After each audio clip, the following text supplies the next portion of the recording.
Provinsi Kalimantan Selatan, Jalan Dharma Praja 2 Kota Banjarbaru. Inilah 104,7 Abdi Persada FM. Bergerak untuk Banua. Facebook Abdi Persada FM. Email redaksi.apfm@gmail.com. Instagram radio_Abdi Persada FM. Website www.abdipersadafm.co.id. Telepon 0511 477 3038. SMS dan WA 0811 511 1047. Abdi Persada FM, bergerak untuk Banua.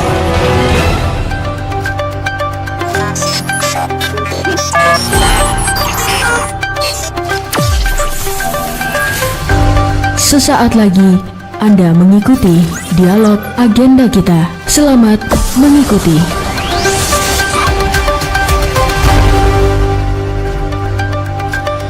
...104,7 Abdi Persada FM bergerak untuk Banua. Sudah berbuat baik apakah Anda hari ini, insan Persada? Selamat siang, senang sekali rasanya kembali kita berjumpa bersama saya Endah Sari ya, menghantarkan dialog agenda kita. Nah, hari ini insan Persada tanggal 2 Mei 2024. Anda mungkin ingat bahwa hari ini bertepatan dengan Hari Pendidikan Nasional tahun 2024 ya. Di agenda kita akan berbincang-bincang mengenai Hari Pendidikan Nasional tahun 2024 ini dengan satu narasumber kita yang sudah hadir di studio Abdi Persada FM. Di mana Hari Pendidikan Nasional memang diperingati setiap tahunnya nih, insan Persada, sesuai dengan hari kelahiran Ki Hajar Dewantara ya, yaitu tanggal 2 Mei setiap tahun. Nah, beliau ini adalah tokoh pelopor pendidikan di Indonesia dan pendiri Lembaga Pendidikan Taman Siswa. Nah, insan Persada, Anda saat sekarang ini bisa subscribe, like YouTube Abdi Persada FM channel karena kita saat ini siaran langsung. Jadi kalau misalnya ada pertanyaan langsung aja tulis di kolom komentar ya untuk bisa dijawab dengan narasumber kita. Kita kenalan langsung dengan narasumber kita, Bapak Daryanto Ngateno, SOS MPD. Beliau adalah Kabid Pembinaan SMA Dinas Pendidikan dan Kebudayaan Provinsi Kalimantan Selatan. Selamat siang, Pak. Selamat siang. Apa kabar Pak Daryanto? Alhamdulillah sehat dan ya? baik. Oke. Pak, ini Kabid Pembinaan SMA di Dinas Pendidikan dan Kebudayaan Provinsi Kalimantan Selatan ya Pak ya. Kalau di Disdik itu ada berapa bidang nih Pak? Mungkin bisa diinfokan dulu nih ke kita. Iya, terima kasih Mbak. Jadi di Dinas Pendidikan dan Kebudayaan itu ada 5 bidang teknis. Jadi 1 sekretariat. Jadi 5 bidang teknis itu masing-masing adalah 1 bidang pembinaan SMA. Kemudian yang kedua adalah pembinaan SMK. Yang ketiga adalah bidang pembinaan Diksus, pendidikan khusus. Kemudian ada bidang pembinaan, bukan bidang pembinaan, bidang guru dan tenaga kependidikan atau lebih dikenal dengan bidang GTK. Dan yang kelima itu adalah bidang kebudayaan. Jadi ada 5 bidang dan 1 sekretariat. Berarti Bapak ada di pembinaan SMA ya betul, Pak ya? Betul. Oke, baik. Nah, mungkin bisa kenalan dulu nih dengan insan Persada yang saat sekarang ini nonton di YouTube Abdi Persada FM ya Pak ya. Sekaligus juga kalau bidang pembinaan SMA tuh seperti apa sih Pak? Sebelum kita masuk ke tema nih Pak. Jadi begini, kalau bidang pembinaan SMA sama juga dengan bidang teknis seperti bidang SMK dan juga bidang Diksus. Artinya bidang pembinaan SMK itu membawai untuk ada 3 seksi. Pertama seksi kurikulum, mengurusi untuk pembelajaran. Kemudian ada seksi kesiswaan, bukan kesiswaan sekarang ini, seksi peserta didik dan pengembangan karakter siswa. Kemudian seksi sarana prasarana dan kelembagaan. Nah, jadi bidang pembinaan SMA itu mengurusi itu untuk kurikulum, masalah pembinaan terhadap guru-gurunya, bagaimana penerapan pengajaran atau penerapan kurikulum merdeka. Kemudian untuk bidang kesiswaan itu bisa pengembangan karakter seperti pembinaan atau bimbingan teknis terhadap siswa-siswa kita di SMA. Kemudian juga untuk pengadaan lomba-lomba kesiswaan seperti O2SN, FL2SN dan lain sebagainya. Kemudian untuk bidang sarana prasarana itu untuk menangani masalah penyediaan sarana prasarana yang diperlukan oleh SMA. Di samping itu juga untuk pendirian sekolah-sekolah baru, atau bagi masyarakat yang ingin mendirikan sekolah baru ada di seksi sarana prasarana dan kelembagaan. Iya. Oke, berarti ada lagi nih kasih-kasihnya ya, Ya, Pak ya. ada Oke, tiga kasih. ya. Baik, nah Pak, ini kan Hari Pendidikan Nasional tahun 2024. Makna dari Hari Pendidikan Nasional dari kacamata Pak Daryanto itu seperti apa sih, Pak? Ya, saya kira Hari Pendidikan Nasional itu adalah salah satu hari nasional yang menurut saya sangat penting untuk diingat, karena memang ketika dicetuskannya Hari Pendidikan Nasional ini itu kan menurut kelahiran oleh Bapak Pendidikan kita, Bapak Ki Hajar Dewantara, tanggal 20 Mei.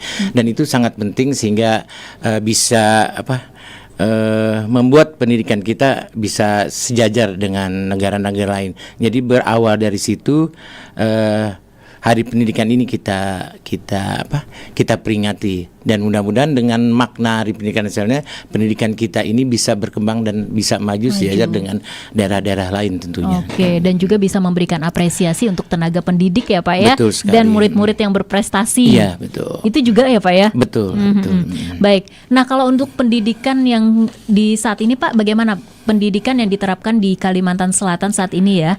Itu kurikulum apa Pak yang digunakan di tingkat SD, SMP, SMA, sederajat di Kalimantan Selatan sendiri? Iya, kalau untuk tahun ini kurikulum Merdeka tentunya, karena kurikulum Merdeka ini kita terapkan atau kita laksanakan saya kira mungkin di semua jenjang pendidikan dari SD, SMP, SMA, dan SMK itu diterapkan mulai tahun 2020 kalau tidak salah, itu dari Sudah 4 tahun yang lalu ya? Sudah ya. Jadi untuk tahun ini siswa kita yang akan lulus tahun ini itu adalah siswa kita terakhir yang menerapkan atau penerapan di sekolah itu kurikulum 2013. Nah, jadi sekarang sudah tidak ada lagi kurikulum 2013, semua sekolah sudah menerapkan kurikulum Merdeka. Berarti untuk tahun ini? Ya, kurikulum Merdeka. Kurikulum Merdeka Kurikulum ya. Merdeka. Berarti kurikulum Merdeka itu sudah diterapkan di semua daerah ya Pak ya, di Kalimantan Selatan. Sudah. Oke, nah sekilas nih mungkin banyak insan persada yang belum paham juga nih Pak ya mengenai kurikulum Merdeka. Sedikit Pak, mengenai kurikulum Merdeka itu seperti apa sih Pak Daryanto? Jadi begini, ada perbedaan yang antara kurikulum Merdeka dan kurikulum 2017, karena di kurikulum Merdeka itu dalam hal ini penerapan Merdeka Belajar itu menciptakan anak cerdas dan unggul yang memiliki karakter profil Pancasila. Nah, kurikulum Merdeka ini memiliki keunggulan, yaitu lebih sederhana, artinya fokus pada materi esensial dan pengembangan kompetensi peserta didik dan didik pada bahasanya. Jadi dengan penerapan kurikulum Merdeka ini, ketika proses pembelajaran itu tidak hanya dilaksanakan di kelas, tapi bisa juga di luar kelas atau outdoor, seperti di taman-taman, di halaman sekolah, atau bahkan di mana lokusnya yang berkaitan dengan materi itu. Berarti semacam praktek gitu ya Pak ya, langsung lihat ke lapangan gitu. Secara tidak langsung seperti itu. Oke, dan itu sudah berjalan. Tujuannya Pak, mungkin apakah si siswa ini langsung lebih banyak praktek kayak gitu daripada teori, seperti itu ya Pak ya? Seperti itu. Oke, baik. Nah, kalau di sekolah di sini Pak, di Kalimantan Selatan nih Pak, terkait dengan kurikulum Merdeka itu sendiri, jadi seperti apa? Ada berapa banyak nih sekolah penggerak yang ada di Kalsel nih Pak Daryanto? Iya, jadi begini, untuk SMA sampai tahun ini sekolah penggerak kita, sebenarnya saya informasikan dulu untuk SMA itu di Kalimantan Selatan ada 207. Jadi sekitar 147 itu sekolah negeri dan 67 itu sekolah swasta.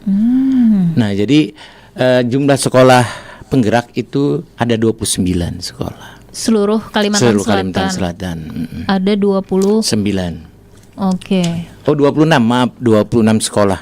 Kalau secara detailnya tuh seperti apa Pak? Tugas apakah memang sekolah penggerak ini menjadi contoh untuk yang lainnya, atau seperti apa, ada target kah di situ atau bagaimana? Iya, jadi diharapkan tentunya kalau sekolah itu sudah ditunjuk sebagai sekolah penggerak, intinya diharapkan itu bisa menjadi acuan atau role model bagi sekolah-sekolah di sekitarnya.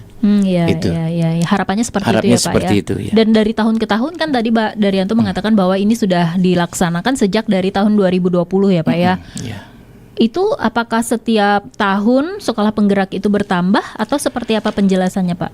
Iya, memang sekolah penggerak ini setiap tahun itu bertambah. Jadi di awal piloting untuk sekolah penggerak itu, awalnya sekolah penggerak itu ada 8. Iya. Kemudian ditambah lagi ada 13. 13 itu tersebar di 13 kabupaten kota. Dan kemudian ada angkatan yang ketiga tuh ada 8 sekolah. Sehingga totalnya itu 26 sekolah itu. Kalau 29 ini 29 sebenarnya. ya. Oke, mendekati 30 lah ya Ya, Pak ya. benar. Berarti Pak, kalau untuk sekolah penggerak ini harapan pemerintah itu seperti apa? Apakah tiap tahun akan terus bertambah sekolah penggeraknya sampai akhirnya ini bisa diterapkan pada ending akhirnya nanti kita memang ingin menjadi sekolah merdeka itu tadi? Iya, harapannya tentunya sekolah penggerak ini akan bertambah terus sehingga apa yang menjadi piloting dari pusat ini akan ditetapkan oleh pemerintah daerah sendiri. Nantinya setiap daerah akan menambah sekolah-sekolah penggerak. Iya, tentunya dari penilaian yang dilakukan ya Pak ya. Betul, iya. Kalau untuk dari fasilitasnya Pak, mungkin bisa dijelaskan sekolah penggerak ini seperti apa sih fasilitas yang dimilikinya? Jadi untuk fasilitas saya kira ini sama saja dengan sekolah-sekolah lain. Jadi barangkali ini pertama memang ada usulan dari sekolah, kemudian penetapannya ditentukan oleh pusat. Usulan dari sekolah itu sendiri ya? Dari sekolah itu sendiri. Dan ini juga mungkin masukan juga dari pusat, ini kita jadikan sekolah penggerak. Sehingga sekolah-sekolah yang dulunya memang biasa-biasa saja kita post supaya memang dia bisa lebih cepat maju. Gitu. Iya, oke, baik. Nah, Insan Persada yang mungkin masih agak sedikit belum paham kayak gitu, bahwa untuk Hari Pendidikan Nasional 2024 ini kita mengusung tema kalau secara nasional ya, itu bergerak bersama lanjutkan Merdeka Belajar. Artinya kita masih nih melanjutkan Merdeka Belajarnya. Dan seperti apa sih pendidikan di Kalimantan Selatan ini? Anda mungkin wali murid juga ingin bertanya sama Pak Daryanto, boleh langsung tulis aja di kolom komentar, langsung buka YouTube Abdi Persada FM channel, di situ siapa tahu nanti bisa dijawab ya Pak ya, sama Pak Daryanto. Nah Pak, kalau untuk siswanya sendiri Pak, setelah diterapkan beberapa tahun di Kalimantan Selatan untuk Merdeka Belajar ini apa sih Pak perbedaannya Pak dari yang sebelum menerapkan Merdeka Belajar dengan siswa yang sudah menerapkan Merdeka Belajar ya Pak ya? Kelihatannya seperti apa sih Pak perbedaannya? Ya, setelah penerapan Merdeka Belajar saya kira mungkin siswa lebih enjoy sepertinya, karena mereka diberikan semacam keterampilan. Dalam hal ini ada program atau kegiatan P5, Proyek Penguatan Pelajar Pancasila. Itu apa Pak? Itu proyek penguatan pelajar Pancasila, di mana anak-anak kita dalam program Pancasila itu kegiatan kurikulum berbasis proyek yang dirancang untuk menguatkan upaya pencapaian kompetensi dan karakter sesuai dengan profil pelajar Pancasila. Jadi diharapkan dengan adanya itu anak-anak di samping bisa prestasi akademiknya bagus, mereka juga punya skill keterampilan gitu, untuk lebih bisa mengeksplor diri gitu ya Pak ya, dari apa yang menjadi minat gitu ya Pak ya. Nah mungkin Pak Daryanto bisa cerita nggak nih Pak, kalau di lapangan sendiri itu seperti apa yang tadinya mungkin kita kalau berbicara mengenai minat tadi ya Pak ya, kalau di lapangan sendiri di sekolah-sekolah sendiri seperti apa nih Pak? Mungkin bisa kasih contoh Pak supaya kita paham nih kurikulum belajarnya, misalnya ada kurikulum apa kayak gitu yang mungkin agak berbeda dari yang sebelum Merdeka Belajar tadi nih Pak. Misalnya apa nih Pak? Dengan adanya P5 ini, Proyek Penguatan Pelajar Pancasila, pelajar-pelajar kita itu dituntut untuk bisa membuat sesuatu keterampilan. Nah, jadi biasanya per satu semester pelajar-pelajar kita itu memamerkan hasil karyanya dari P5 itu. Misalnya apa nih Pak? Misalnya pembuatan kayak kerajinan tangan. Kemudian bisa juga dalam hal yang ini memanfaatkan tanaman gitu. Oke. Jadi kan seperti sayuran. Terobosan ya? Iya. Kemudian juga mereka melakukan kegiatan-kegiatan seperti ini praktek-praktek lain selain itu ada pembuatan video seperti itu. Hubungannya dengan mungkin publikasi bisa sekali, diposting di media sosial gitu ya. Betul, itu juga ya Pak ya. Iya. Dan itu diwajibkan untuk setiap siswa kah Pak? Karena saya pernah dengar katanya beberapa siswa untuk itu dia harus punya kanal YouTube. Nah, itu gimana Pak? Itu setiap siswa diminta seperti itu. Iya, untuk bisa memposting itu ya Pak ya. Betul. Oke, berarti juga pemanfaatan digitalisasi saat sekarang ini berperan ya Pak ya. Sangat berperan. Dan penilaian juga bisa dari situ ya Pak ya. Iya, betul. Wah, jadi konten kreator dong mereka. Iya, rata-rata mereka bisa itu. Rata-rata mereka bisa ya. Iya. Itu yang mereka suka ternyata Pak. Iya, benar. Ini jadi menarik sekali bagi mereka dengan penerapan ini. Bisa lebih mengekspresikan diri ya Pak ya ke hal-hal yang positif yang hubungannya juga dengan sekolah gitu. Hubungannya dengan pendidikan gitu ya. Oke. Baik, ini menarik sekali ya Insan Persada ya, kurikulum Merdeka Belajar ini untuk mencetak generasi-generasi yang tentunya bisa kedepannya diharapkan lebih kreatif. Unggul, ya. Iya, bisa lebih kreatif, bisa lebih menciptakan sesuatu yang terobosan-terobosan baru kayak gitu ya Pak. Termasuk juga mungkin mendesain ya Pak ya. Betul, desain grafis itu iya, bisa. Kayak gitu. Banyak karena cabang pembelajaran banyak ya Pak ya. Banyak sekali. Mendesain, kemudian juga teknologi. Ternyata bisa menciptakan sebuah teknologi ini kayak gitu. Nggak nunggu perguruan tinggi. Anak sekolah juga sudah bisa, sudah gitu. Berkesempatan. Iya. Nah, Pak, kalau untuk kondisi dari segi jumlah tenaga pendidik di Kalimantan Selatan itu bagaimana Pak kondisinya? Apakah sudah mencukupi atau mungkin dari Pak Daryantonya ada yang harus direvisi atau mungkin masih kurang di pelosok-pelosok atau seperti apa? Ya, memang kalau dari sisi pendidik, jujur saja di kita masih banyak sekali kekurangan guru. Jadi makanya sekarang banyak sekali guru honor atau guru kontrak yang diberikan diberi honor oleh Pemprov melalui Dinas Pendidikan Provinsi. Jadi guru honor itu kalau tidak salah itu masih sekitar 4.000, Bu. Sekitar 4.000 orang. Jumlahnya di Kalimantan Selatan. Apalagi guru-guru itu kan tidak merata.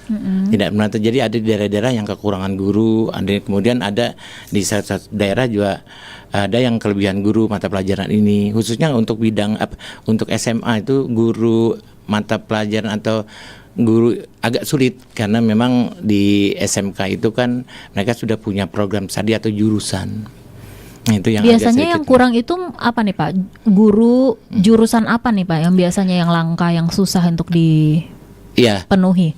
Biasanya kalau guru itu di kita tuh yang banyak itu guru-guru SMK itu guru-guru seperti yang teknis banget itu, seperti keahlian. Iya, guru keahlian itu yang agak sedikit kita kesulitan karena memang mencari guru itu agak sulit. Jadi kadang kita menunggu honor SDM yang dari lulusan Jawa itu bisa menjadi tenaga honor kita di sini. Oh, maksudnya diambil dari luar?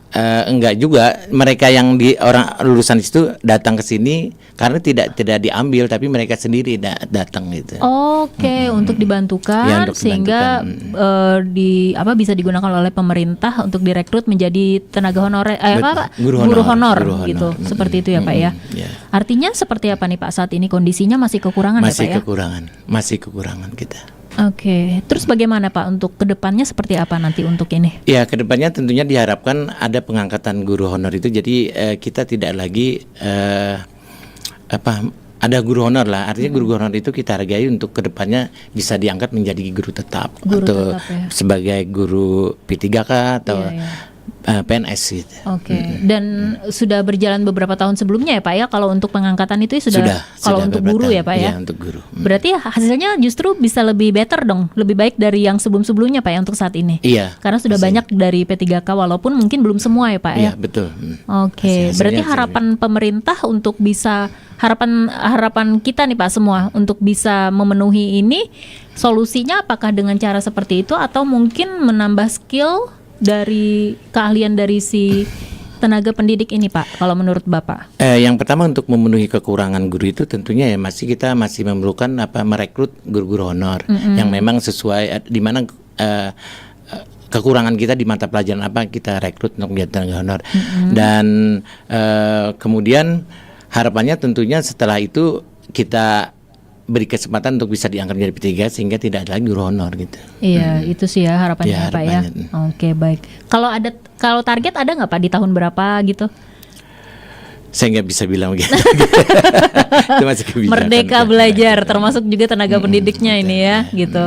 Oke, tapi harapan kita mungkin menuju ke situ ya Pak ya, untuk bisa terpenuhi semuanya. Nah, kalau Merdeka Belajar ini kan artinya sudah murid-murid ini sudah beradaptasi di tahun-tahun sebelumnya karena sudah berjalan. Pak Daryanto mengatakan bahwa Merdeka Belajar sudah dari tahun 2020 ya Pak ya. 20. Itu ada nggak sih Pak kesulitan yang dialami oleh anak didik di Kalimantan Selatan saat menerima kurikulum baru ini Pak? Untuk adaptasinya tuh kayak gimana Pak? Ya tentunya karena sesuatu yang baru pasti ada kendala dan kesulitan khususnya bagi siswa-siswi kita karena memang dengan penerapan baru itu perlu adaptasi yang memang memerlukan ekstra pendekatan yang lebih ekstra dari guru-guru kita dan ini tentunya untuk menambah kompetensi guru-guru kita yaitu tadi kita laksanakan bimbingan teknis untuk guru mata pelajaran masing-masing di SMA ataupun di SMK sehingga penerapannya ke siswa itu lebih bisa lebih mudah bagi guru kita karena memang bukan hanya murid kita, guru-guru kita juga ketika ada sesuatu yang baru pasti kan perlu adaptasi, perlu penyesuaian. Betul. Baik dari siswanya ataupun tenaga pendidiknya ya. Dan itu pentingnya ada bimbingan teknis atau pelatihan bagi guru-guru mata pelajaran itu. Kalau untuk bimbingan teknis dan bimbingan tadi sejauh ini apakah rutin dilaksanakan Pak? Rutin itu. Rutin itu ada di seksi kurikulum dan sistem pengujian tadi. Nah, ya itu ya. Saya sampaikan tadi itu. Oke. Dan memang terus dilaksanakan ya Pak terus dilaksanakan. Baik, menarik sekali ya Insan Persada ya. Kalau dari program yang saat ini apakah ada Pak program yang dilaksanakan oleh Disdik untuk tahun ini Pak? Apakah ada program baru yang dilaksanakan nih Pak? Yang diterapkan ke sekolah-sekolah? Untuk program baru saya kira mungkin belum ada, kita masih mengikuti acuan dari pusat. Ketika ada sesuatu yang baru dari pusat ya kita laksanakan gitu. Gitu ya. Kalau untuk tahun 2024 ini dari pusat ada yang baru nggak Pak? Belum ya? Belum, kira-kira sama aja seperti yang masih menjalani. Masih melanjutkan. Ya, Merdeka Belajar ini. Oke, baik. Nah, kalau biasanya untuk memperingati Hari Pendidikan Nasional nih ya Pak Daryanto ya, biasanya kan ada nih kegiatan-kegiatan yang melibatkan masyarakat atau melibatkan siswa nih Pak. Ada nggak untuk tahun ini Pak peringatan yang dilaksanakan oleh pemerintah mungkin untuk ini memperingati Hari Pendidikan Nasional yang melibatkan siswa mungkin atau tenaga pendidik? Jadi untuk tahun ini memang kita secara khusus tidak ada melaksanakan kegiatan mengenai pendidikan ini, tapi sesuai dengan instruksi Kemendikbud Ristek itu setiap sekolah itu melaksanakan apel dalam rangka peringatan Hardiknas ini masing-masing sekolah dari SD sampai menengah sekolah menengah. Dan untuk di provinsi kita akan melaksanakan ya apel Hardiknas untuk di pemerintah provinsi Kalimantan Selatan dengan melibatkan insan-insan pendidik gitu. Jadi peserta apel itu kami menghadirkan siswa-siswi kita yang kami minta untuk memakai pakaian adat. Oh, itu sudah dilaksanakan Pak? Besok. Besok. Ya, besok rencana di Sekdaprov? Di Sekdaprov. Wow, jam 8 pagi ya Pak? Jam 8 pagi. Oke. Nama dari upacaranya apa nih Pak? upacara peringatan Hari Iya, upacara Pendidikan. peringatan pendidikan nasional juga. Oh, besok ya Pak Besok, ya? ya. Waduh, ada berapa yang pesertanya siapa-siapa aja nih, dari mana aja Pak? Kalau peserta apel itu dari siswa-siswi kita. Pakai baju adat tadi? Enggak, yang itu peserta apel itu peserta atau siswa kita sebanyak sekitar Perwakilan 1.000 sekolah. orang tiap sekolah yang lokasinya berdekatan dengan kantor Pemprov.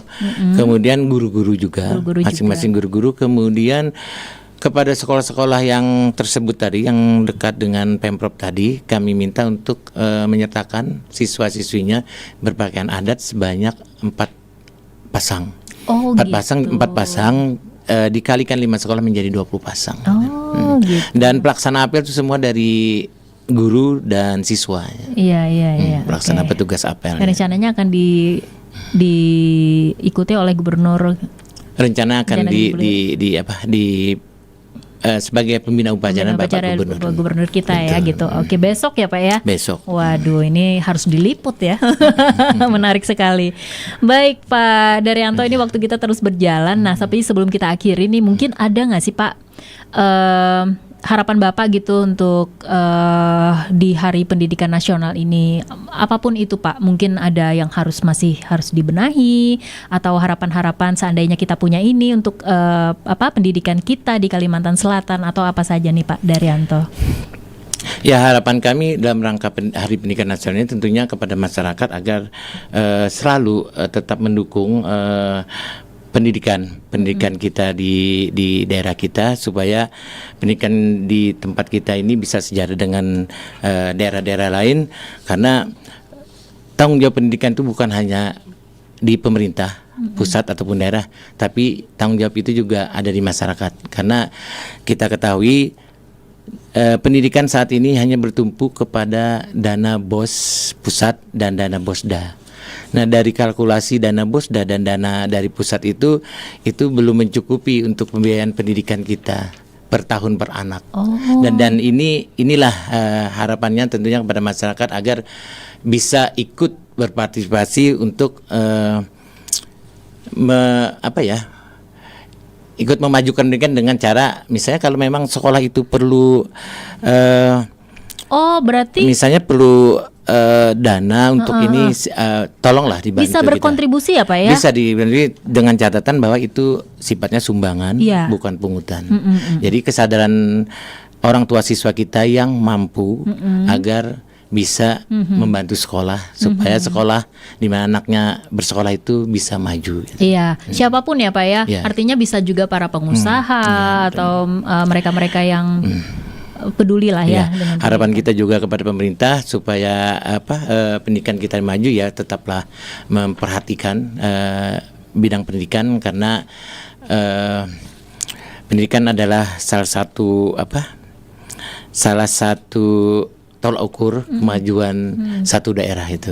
Dan ini memang sudah dibuktikan oleh pemerintah daerah kita dengan banyaknya bantuan sarana prasarana yang disalurkan ke sekolah-sekolah. Bukan hanya sarpras, tapi juga dalam bentuk bimbingan teknis guru-guru tadi, kemudian pelaksanaan lomba-lomba untuk pengembangan karakter siswa kita. Dan ini sudah dilakukan oleh pemerintah daerah kita. Oke, Bapak bilang tadi mungkin kayak sumbangan atau mungkin support ya Pak yang diberikan. Saya jadi ingat nih Pak, sedikit saja Pak, bagaimana dengan murid berprestasi tapi tidak mampu Pak? Itu nanti ada mekanismenya. Tadi sekolah akan membuat itu supaya anak itu tetap bisa sekolah. Ada di tempat kita di provinsi memang ada beasiswa atau bantuan siswa kurang mampu. Ada ya Pak ya? Ada bantuan siswa kurang mampu. Berarti itu bisa di cover ya Pak ya? Bisa. Oke, baik.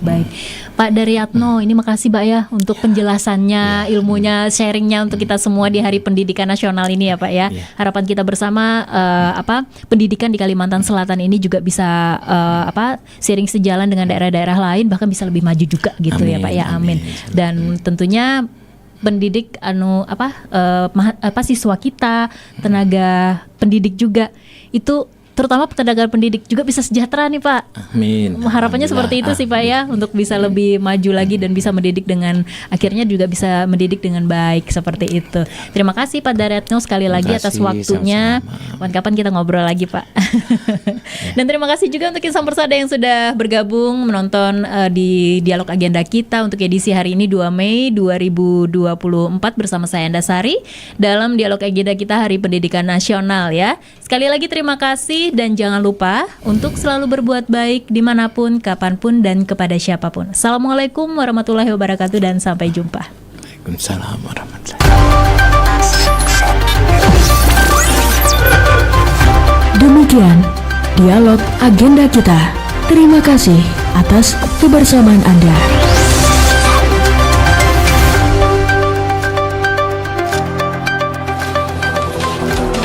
Abdi Persada FM bergerak untuk Banua.